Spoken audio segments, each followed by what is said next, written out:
Sebenarnya tidak layak, yang mesti layak adalah ini. Ini kenapa ditentukan? Apakah ini karena keluarga pejabat kepala desa? Saya kira memang banyak, khususnya yang tidak tahu persis. Ini sifatnya bantuan perumahan full, dikasih bantuan. Itu nilainya berapa Mas? 17.500.000. Itu rehab setengah, maksudnya hanya membeli atap, membeli kunci. Iya. Santai. Assalamualaikum warahmatullahi wabarakatuh. Berjumpa kembali dengan saya Sufyan Hadi dalam Dialog Interaktif. Dan kali ini saya berada di kantor Dinas Perumahan dan Kawasan Permukiman Kabupaten Konawe Selatan. Sudah bersama kami Bapak Kepala Dinas Perumahan dan Kawasan Permukiman Kabupaten Konawe Selatan, Bapak Indra Rusdin, ST MSI. Apa kabar Pak Indra? Alhamdulillah baik. Mohon sehat. maaf saya lebih akrab mungkin memanggil dengan Abang atau Pak Indra ini. Ya Pak Indra saja. Pak Indra saja. Ya. Mohon izin saya bukan. Siap. Tentu kita sudah banyak perjalanan tugas sebagai perpanjangan tangan dari Bupati Konawe Selatan, dalam hal ini Dinas Perumahan dan Kawasan Permukiman Kabupaten Konawe Selatan. Ada banyak yang masyarakat tentunya yang membutuhkan rumah, dan tidak ada seorang pun yang tidak memiliki rumah dan membutuhkan rumah hunian yang baik. Ada berbicara kawasan. Sedikit mungkin bisa kita cerita dengan perjalanan Bapak selama ini. Ya baik, terima kasih Pak Sufyan atas kunjungannya, kedatangannya di kantor kami. Sama-sama. Ini merupakan hal yang sangat baik. Berbicara dengan Dinas Perumahan dan Kawasan Permukiman, sebagaimana tupoksinya bahwa yang menangani berbagai pembangunan yang berkaitan dengan perumahan dan kawasan permukiman. Di awal periode beliau pada tahun 2016-2021. Periode pertamanya. Iya. Kondisi perumahan di Konsel ini juga sangat lumayan banyak, khususnya RTLH, rumah tidak layak dihuni. Yaitu sejumlah sesuai dengan database yang ada 23.000. 23.000. So, Kabupaten Konawe Selatan ini. Dengan rumah kakak yang belum memiliki rumah itu sebanyak kurang lebih 2.500 unit yang kakak belum memiliki rumah. Nah, lalu dalam sebagaimana visi misi beliau yang tagline-nya yang kita kenal bahwa menjadikan desa maju, Konsel hebat, maka beliau fokus khusus di bidang perumahan dan permukiman. Beliau fokus dengan penanganan rumah tidak layak huni. Karena ini juga rumah tidak layak huni ini adalah salah satu indikator dalam rangka menurunkan angka kemiskinan. Dan alhamdulillah dengan kerja keras beliau dan ide-ide dan gagasan beliau, akhirnya dari 23.000 di akhir periode beliau berhasil menurunkan sebanyak 14.000, kurang lebih 15.000 yang tertangani. Periode pertama itu? Iya, periode pertama. Ya, dengan persentase kurang lebih 65%. 65%. Ya. Dari 65% ini ya tentu menggunakan dengan berbagai sumber dana. Ya. Ada dana dari APBN pusat, ada dana dari provinsi, dan ada dari APBD Kabupaten Konawe Selatan. Dan ini pun yang dari pusat, bukan berarti kita memperoleh dengan mudah. Namun ini kita melakukan koordinasi, khususnya Pak Bupati. Tentu saya mendampingi beliau menemui Dirjen Penyediaan Perumahan untuk menyampaikan bahwa kondisi Konsel saat ini di bidang perumahan dan permukiman adalah sekian kondisinya. Dan alhamdulillah mendapatkan respon yang cukup, sehingga hampir setiap tahun ada kucuran dana dari APBN yang masuk di Kabupaten Konsel. Nah, itulah hasil-hasil yang dicapai oleh beliau dari RPJM beliau rencana 5 tahunan, lalu kemudian dijabarkan dari Dinas Perumahan melalui rencana strategis Renstra, yang tentunya setiap tahun tahapan sampai 5 tahun, sehingga kita mencapai itu angka penanganan rumah tidak layak huni kurang lebih 65%. 65% Ya. di periode pertama. Ya. Lanjut. Dan kondisi saat ini untuk di awal periode beliau, Ya. nah ini lebih kencang lagi beliau. Apalagi dalam rangka untuk menuntaskan yang masih tersisa 30%. Ya tentu saja harapan beliau bagaimana rumah yang tidak layak huni di Konsel ini di akhir periode beliau dapat teratasi. Ya walaupun 100% tidak mungkin, karena filosofi penanganan perumahan dan permukiman itu adalah masalah tanpa akhir. Maksudnya gimana itu? Artinya apa? Katakanlah mungkin pada saat pendataan 2 tahun yang lalu, Ya. kemungkinan di tahun ketiga yang kondisinya waktu itu masih layak dihuni, ya karena penurunan kualitas akhirnya menjadi sudah tidak layak huni. Jadi ada pertambahan. Nah, lalu kalau mengenai backlog, yang namanya backlog adalah rumah tangga yang belum memiliki rumah, itu boleh jadi dalam setiap bulan ada ya namanya hajat perkawinan Iya. putra putri kita di Konsel ini. Iya. Belum tentu dari misalnya 30 yang menikah dalam 1 bulan itu, bahwa dari 30 ini sudah memiliki rumah sendiri-sendiri. Iya. Rata-rata menurut informasi yang kami peroleh atau analisis kami di lapangan, kita peroleh informasi bahwa paling tinggi itu 10% Sebagian yang rumah- memang sudah siap. sudah ya sebagian rumah tanggi gitu. Iya, sebagian Cuma orang tua. masih rumah tangga istilahnya.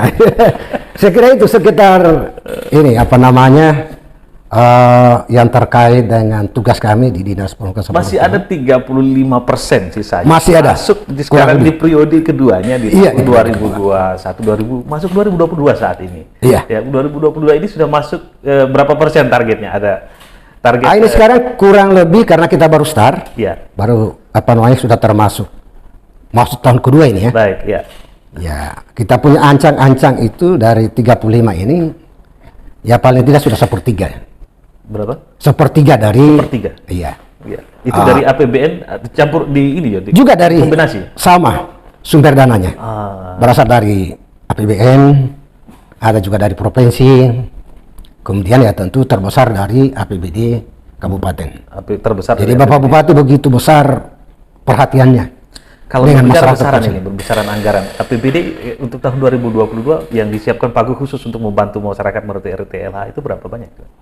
Kalau tahun ini alhamdulillah beliau menyiapkan 1,7 miliar.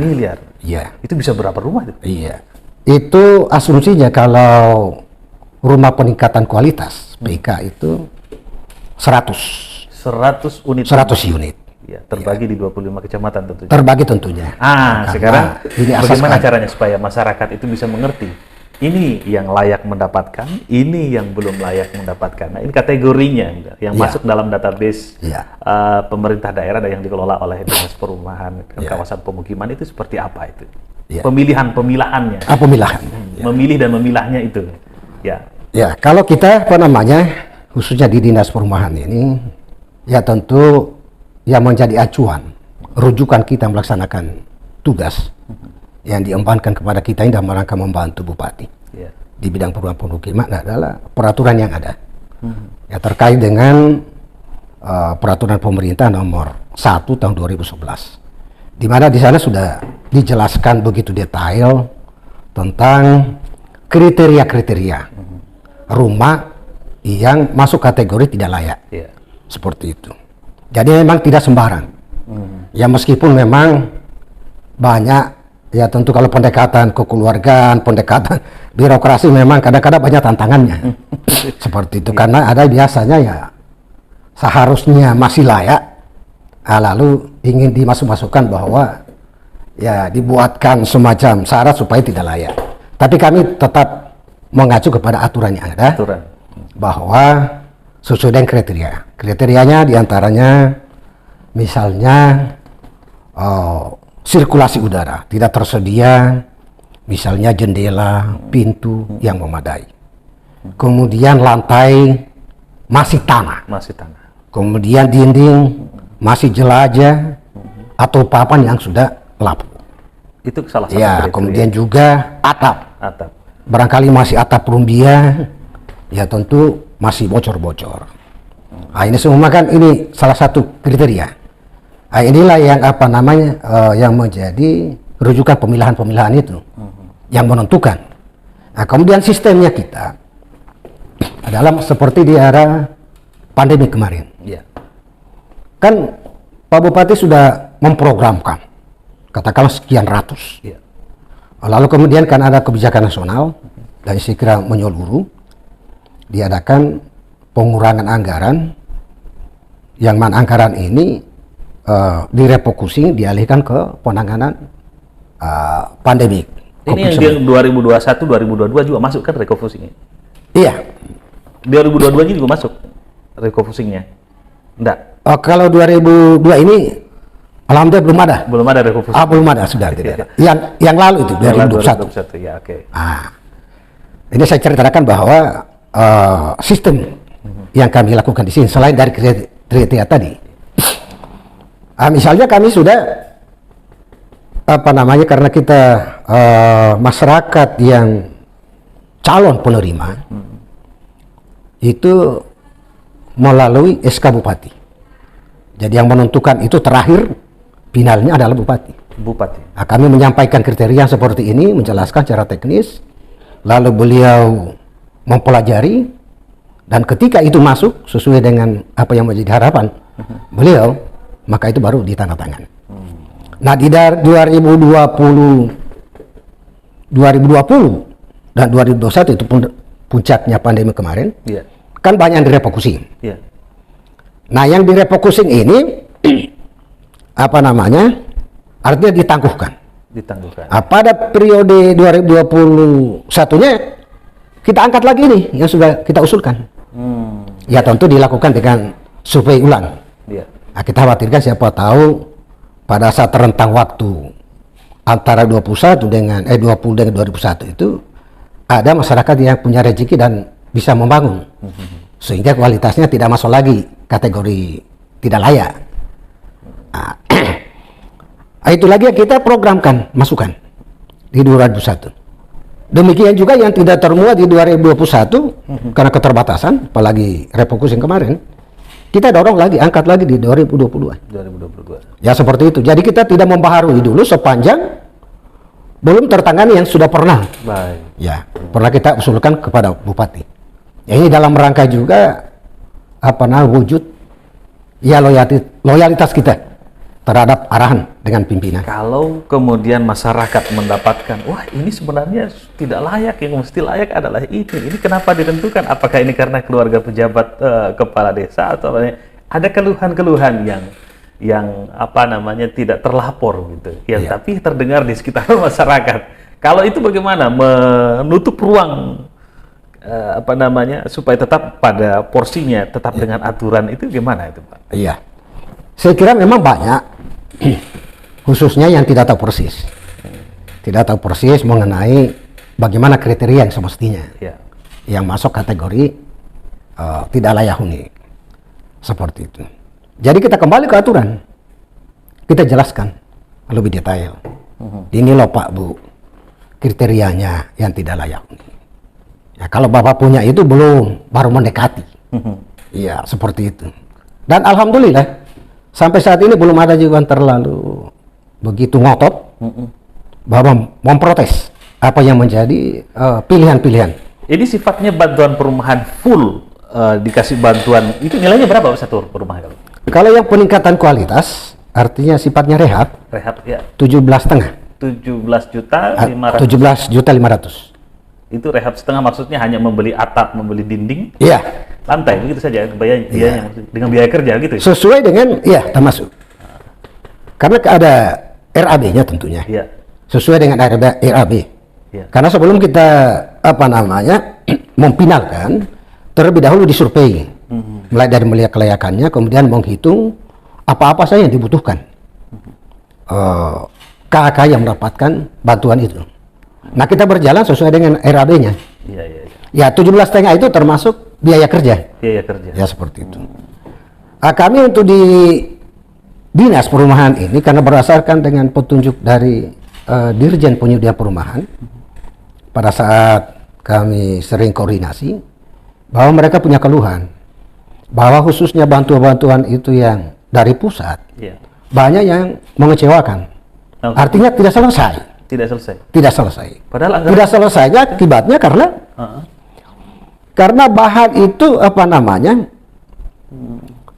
yang mau dia menyediakan bahan ini diberikan kepada masyarakat. Diberikan langsung. Jadi dana diserahkan kepada masyarakat untuk menyediakan sendiri bahannya. Oh, itu bedanya ya? Iya. Bantuan pusat dengan yang Iya. dikelola oleh daerah. Iya. Gitu. Nah, itu banyak gagal. Oh, iya. Karena apa? Ya mungkin dengan segala kondisi masyarakat, mungkin ada dalam perjalanan hidupnya ada lagi yang lebih prioritas. Sehingga kadang-kadang dana yang seharusnya memperbaiki rumah malah bisa beralih ke kebutuhan yang lain. Kebutuhan. Nah, oleh kami kebijakan Pak Bupati supaya sesuai dengan program tujuan dan outputnya, sasarannya, supaya terwujud, maka kami kawal. Jadi pengadaannya barang itu dikawal oleh dinas. Jadi dinas yang mensuplai bahan. Ya, bukan lagi Ya, masyarakat. bukan lagi masyarakat. Kemudian kami awasi pelaksanaannya. Ya, bukan lagi masyarakat. Sehingga alhamdulillah ya tidak ada yang tidak selesai dengan baik. Jika dibandingkan dengan program pusat yang nilainya kurang lebih 20 jutaan, kalau tidak salah ya, berapa banyak itu, Pak? Iya, kalau pusat kita lihat itu 20 jutaan yang disebut dengan BSPS itu, bantuan Iya, stimulan perumahan, Iya. swadaya perumahan. Ada swadayanya, berarti ada juga masyarakat yang terlibat di dalamnya. Tapi nilainya lebih besar. Iya. Tapi kok? Nah, itu memang kalau yang bantuan khususnya DAK, Iya. dana alokasi khusus, memang mereka punya standar itu 20. Nah, kalau lihat sifatnya perumahan umum yang termasuk di peningkatan kualitas, itu standarnya dari Kementerian 17,5. Kami pernah mengusulkan supaya kalau bisa naik menjadi 20. 20. Ya, kemudian yang bangun baru yang dibilang backlog tadi itu tipe 36. Bangun baru tuh maksudnya masyarakat tinggal menyiapkan lahannya saja? Ya, tinggal lahan, kemudian legalitas lahan, jangan sampai miliknya orang Iya. atau tanah negara. Itu atau... ada di program daerah nggak? Ada. Yang seperti itu? Ya, bersamaan itu. Bersama ya? Bersama. Satu yang rehab, satu yang bangun baru? Iya, ada. Ya, bangun baru nilainya berapa? Nilainya 35. 35? Ya, Lebih pernah besar. juga memang kita usulkan itu supaya paling tidak 40. Tapi belum mendapat respon. Jadi tetap kita mengacu ke standar awal. Standar Ya awal. seperti itu. Dan alhamdulillah selesai. Malah Selesai. bagus. Ya. Itu kita berbicara daerah, kabupaten. Tadi juga kita singgung sedikit pusat gitu kan, yang melalui BSPS atau gitu. Nah, provinsi gimana? Provinsi juga ada kontribusi, tapi itu kecil sekali. Kecil sekali ya. Boleh dikata 0,% Bisa berapa rumah beliau? Iya, ada kalanya seperti pernah itu 1 tahun hanya 5. Oh, hanya 5 rumah. Ya, kecil sekali kalau provinsi. Nilainya? Saya tidak tahu kalau di kabupaten lain. Nilainya berapa perumahan itu? Mereka tetap Mereka tetap 17,5. 17,5 juga sama seperti Iya, sama kabupaten, ya? seperti kabupaten. Iya. Seperti kabupaten. Dan ini menjadi banyak kebutuhan masyarakat. Saya harus punya rumah, orang tua saya harus punya rumah, anak kita seperti yang disinggung tadi. Ada rumah tanggi, kategorinya yang sangat susah untuk memilih itu. Apakah Pak Desa dalam hal ini terlibat? Dalam penentuan itu? Kalau selama saya jadi kepala dinas ini, karena saya sudah melihat bahwa ketika kita tes di tahun-tahun pertama dengan menggunakan melalui fasilitasi dari kepala desa, kadang-kadang tidak sesuai dengan harapan. Kalau melalui Pak Desa? Ya, tidak sesuai harapan. Kenapa itu? Hanya ya barangkali ya namanya manusia biasa. Tentu saja rasa kekeluargaan, rasa persahabatan, pertemanan lebih menguasai atau lebih dominan. Sehingga ada kalanya ya keluar dari apa namanya? Ada kalanya. Ya ada kalanya seperti itu. Kita harapkan mungkin mudah-mudahan pemirsa sobat-sobat kita yang menyaksikan kegiatan diskusi kita kali ini, tentunya kalau kita ikut memantau keluarga dan masyarakat kita di lingkungan kita, kategori ini yang paling bicara kategori bahwa ini yang harus dapat. Ini yang harus dipertegas kali ini kayaknya. Nanti kalau kita tayangkan atau kita berbentuk berita biasa, mungkin judulnya inilah kriteria yang akan mendapatkan perumahan, ya, yang layak mendapatkan perumahan. Ya. Mungkin nanti kita kombinasi yang data detail, siap. Syarat-syarat gitu. Ya, siap. Yang itu tadi salah satu syaratnya yang sudah disampaikan. Gitu. Iya. Ketat gitu. Ya. Itu dinas sendiri yang langsung turun gitu gimana? Iya. Tidak melalui. Jadi dinas sendiri yang langsung survei di desa-desa. Karena memang kita setiap tahun itu ada pendataan. Iya. Pendataan dan itu kita sudah klasifikasi. Kan klasifikasi itu tingkat kerusakan ada yang sifatnya rusak berat, ada rusak ringan, sedang, ada ringan. Jadi yang kita prioritaskan yang A, yang rusak berat. Rusak berat. Ya, karena itulah yang paling hampir semua kriteria itu ada di situ. Seperti itu. Nah, kalaupun misalnya katakanlah yang kategori klasifikasi rusak berat itu sudah tidak ada, baru kita ke rusak sedang. Seperti itu. Demikian seterusnya ke rusak ringan. Rusak ringan, Ya. rusak beratnya. Ya. Ini kan cukup menarik ini persoalan rusak berat, rusak ini. Dan kalau kemudian dia tidak rusak tapi juga ingin diperbaiki rumahnya, kan itu kan kepentingan di dalamnya. Ya. Dari ada kepala desa, kemudian ada hal-hal yang lain yang bisa mempengaruhi yang berkaitan dengan kebijakan. Saya kembali sedikit ke persoalan bantuan pusat. Ya.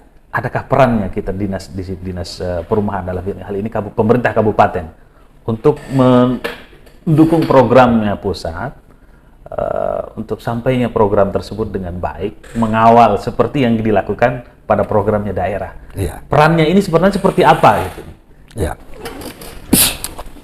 Yang paling konkret Ya. untuk di dinas perumahan kawasan pemukiman, karena bantuan itu tidak akan pernah turun di daerah kita kalau tanpa ada usulan dari kabupaten.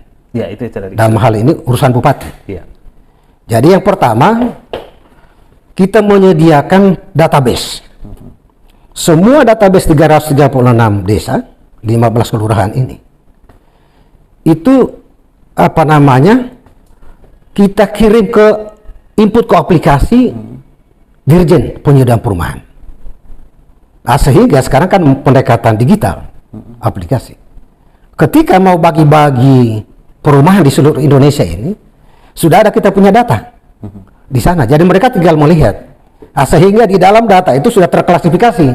Ini rusak berat, ini rusak sedang, ini rusak ringan. Ya, maksud saya begini Pak, Ya. bahwa ketika bantuan pusat itu turun, gitu, apakah tidak ada keikutsertaan dari dinas untuk mengawal secara langsung supaya bangunan rumah itu tidak sempurna, mungkin dia berjalan dengan baik, tuntas begitu, tidak ada yang terbengkelai, mungkin karena bahan bangunan, spek bangunan kayunya yang dari kelas 2 tiba-tiba berubah menjadi kelasnya sekian, kemudian atau semen campurannya sekian, dan itu kan membutuhkan peran. Nah, siapa yang berperan di situ? Ya. Itu yang jujur saja, ya termasuk itu ya pada saat pertemuan terakhir kemarin di Makassar, termasuk itu yang saya protes. Ya, karena memang ketika dana bantuan pusat itu turun, itu sama sekali tidak dilibatkan dari dinas. Apakah itu sifatnya untuk mengawas ataulah apalah sifatnya. Nanti setelah selesai, baru kita diundang untuk serah terima. Serah terima saja? Iya, serah terima. Serah terima baru kita dapat undangan untuk penyerahan aset yang mereka sudah bangun dari pusat. Berarti tugasnya Bapak hanya menyajikan data dan serah mereka yang memilih, memilah gitu. Tapi itu pun menurut saya ya tetap kita syukuri karena mereka masuk. Iya. Makanya kontribusi kita yang penting tidak usah kita kecewa dengan hal seperti itu. Kalau kita tidak dilibatkan, paling tidak mereka sudah ada kepedulian dengan masyarakat kita di Konsel. Makanya sekarang semua data database yang menyangkut dengan rumah tidak layak huni, kita harus input ke aplikasi mereka. Ya, yang namanya itu aplikasi Sibaru. Sibaru. Iya, Sibaru. Itu aplikasinya perumahan, bantuan perumahan. Sibaru ini langsung data dari pusat ya. Kita menginput. Iya, memang aplikasinya. Sibaru ya. Karena kemudian di tiap kabupaten kota itu ada operatornya. Kami pun juga di sini ada operatornya. Ya, seperti itu. Data antrian sekarang berapa? Sekarang Data antrian yang belum itu tidak. ada berapa ribu Iya. unit rumah?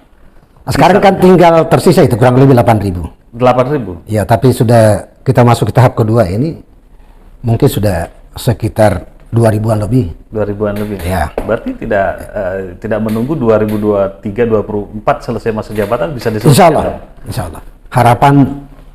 Harapan kita semuanya, terutama harapan Bupati ya seperti itu. Bisa Jadi kita ini sebagai pembantu teknis, ya mengikuti apa yang menjadi arahan beliau. Satu hal lagi, mungkin ini sudah mendekati closing kita. Ketika terjadi bencana alam, hal-hal yang tidak bisa kita duga kemudian terjadi, rumahnya rusak. Apakah perumahan juga masuk mau berpakai sistem atau kategori apa yang dipakai untuk pendekatan untuk membantu mereka itu? Atau khusus dari BPBD, tidak melekat di dinas perumahan ini? Oh ya, kalau terkait itu yang menyangkut kebencanaan, kecuali kalau perumahan itu nanti masuk setelah terjadi bencana. Apalagi dengan aturan yang terbaru, yang nomor 7 tahun 2022 ini, sekarang kategori yang bisa mendapatkan bantuan rusun rumah khusus, yaitu masyarakat yang terkena bencana alam. Ya, apakah itu tsunami, apakah itu longsor, kemudian ya apalagi kebakaran yang begitu meluas, atau banjir. Banyak terjadi beberapa bulan yang lalu, kebakaran misalnya di wilayah lainnya, beberapa titik di kecamatan. Itu juga seperti itu. Itu bisa diusulkan. Sepanjang tidak bisa ditangani oleh daerah, kabupaten, maka itu bisa kita usulkan untuk mendapatkan rusun. Iya. Tapi rumah khusus. Bicara rusun kan bicara kakak yang banyak, gitu.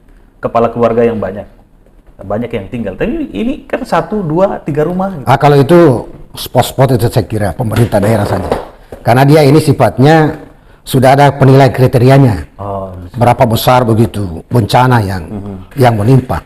Nah, seperti yang lalu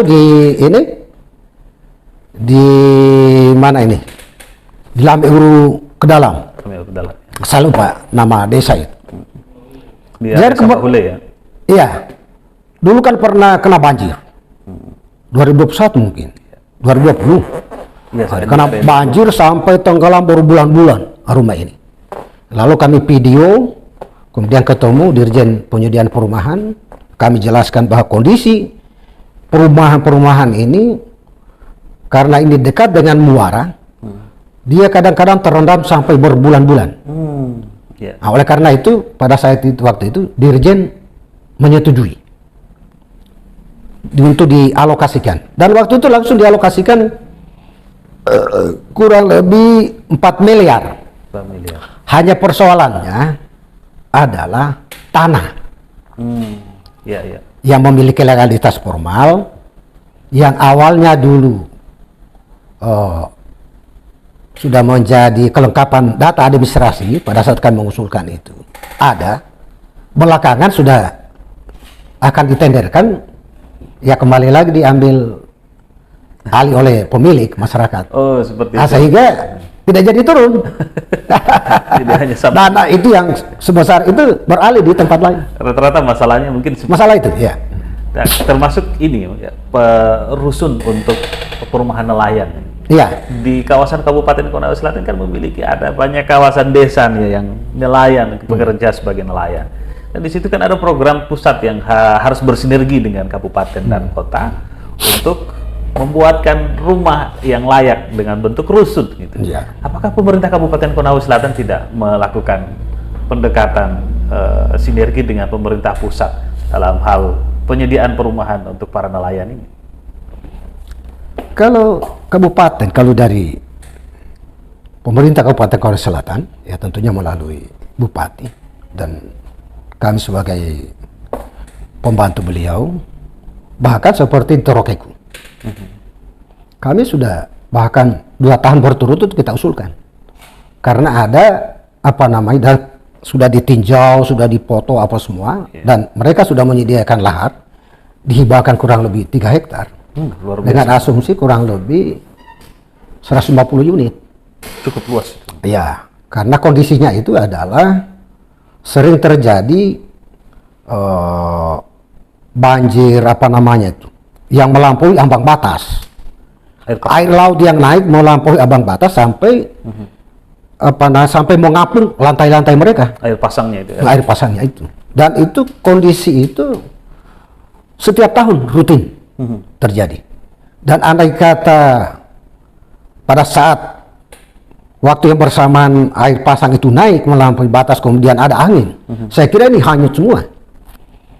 Ya, tetapi setelah diusulkan waktu itu sudah oke, diterima, tapi karena aturan terbaru yang saya sampaikan tadi, yang nomor 7 2022 itu, ya, itu sudah tidak sudah tidak masuk kriteria lagi. Tidak masuk kriteria. Jadi yang masuk kriteria itu tinggal 4 itu. Yang pulau-pulau terluar, kemudian yang terkena bencana, itu yang masuk kriteria. Iya. Iya. Dan kemarin pada saat juga kita rapat koordinasi di Sulawesi Selatan, yang bergabung Sulawesi Selatan dan Sulawesi Tenggara, banyak kabupaten yang mengusulkan seperti itu. Tapi jawaban dari kementerian sudah seperti itu.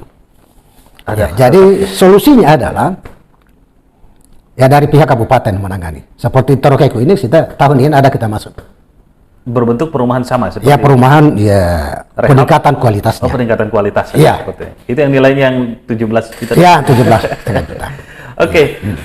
Harapan sebagai closing statement kita, kemudian target. Harapan itu kemudian bagaimana target penyelesaiannya untuk tugas dan fungsinya kita di perumahan kawasan pemukiman. Silakan Pak. Tunggu, dan mungkin bisa disampaikan juga bahwa apakah perumahan-perumahan seperti BTN itu juga masuk dalam pengawasan dan tugas dan fungsi kita? Silakan Pak.